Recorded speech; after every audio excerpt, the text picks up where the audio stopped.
Fascist Sheikh Hasina মুক্ত বাংলাদেশে ভারতীয় আধিপত্যবাদ এবং আগ্রাসনবাদকে আর মেনে নেওয়া হবে না ইনশাআল্লাহ।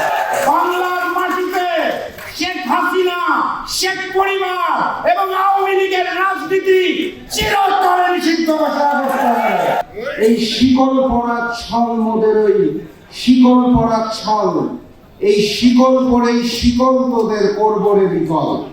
বাস্তবতা হচ্ছে ফ্যাসিস্ট শেখ হাসিনা গুম খুন হামলা মামলা শিকল পড়ে আমরা সকল গণতন্ত্রপ্রেমী রাজনৈতিক দল যে আন্দোলন সংগ্রাম করেছিলাম তার মাধ্যমে অগাস্ট মাসের 5 তারিখে ফ্যাসিস্ট শেখ হাসিনার শিকলটা বিকল হয়ে গেছে এবং সেই শিকল পরিহিত আন্দোলনে রাজপথে সংগ্রামে যেই ব্যক্তিটি সর্বদা ভূমিকা রেখেছিলেন তার নাম ডক্টর ফরিদুজ্জামান ফরহাদ।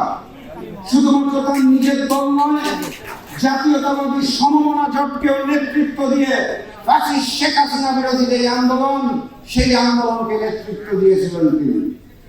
বাস্তবতা হচ্ছে আজকের এই দিনে আমরা এখানে দাঁড়িয়ে দায়িত্বহীন কণ্ঠে বলতে চাই অবশ্যই জাতীয় নির্বাচন লাগবে। এবং আমি দেখতে পাচ্ছি এই হলের মধ্যে প্রচুর নড়াইল থেকে আগত মানুষ রয়েছে। ডক্টর ফরিদুজ্জামান ফরহাদ অতীতে ওই নড়াইল থেকে ধানের শীষ প্রতীকে নির্বাচন করেছে। আমি বিশ্বাস করি উনি আগামীতেও ধানের শীষে নির্বাচন করবেন, এবার উনি বিজয়ী হয়ে আসবেন, শুধু এমপি না আপনাদের হয়ে মন্ত্রিত্ব গ্রহণ করবেন ইনশাআল্লাহ।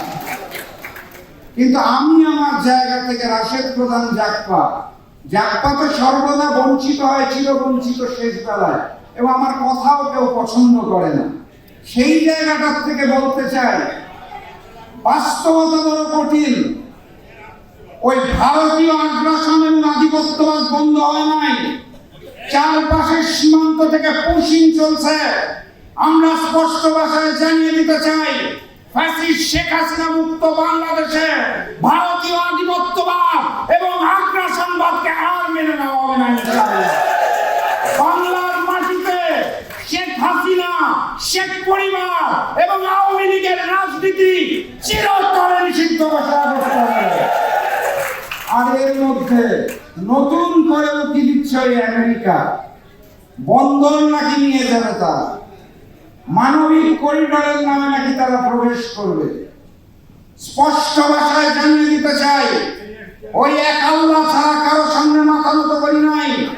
ভারতীয় আধিপত্যবাদ এবং আগ্রাসনকে যেভাবে মানি না, একইভাবে নতুন প্রভু চেষ্টা করলে আমেরিকাকেও মানব না।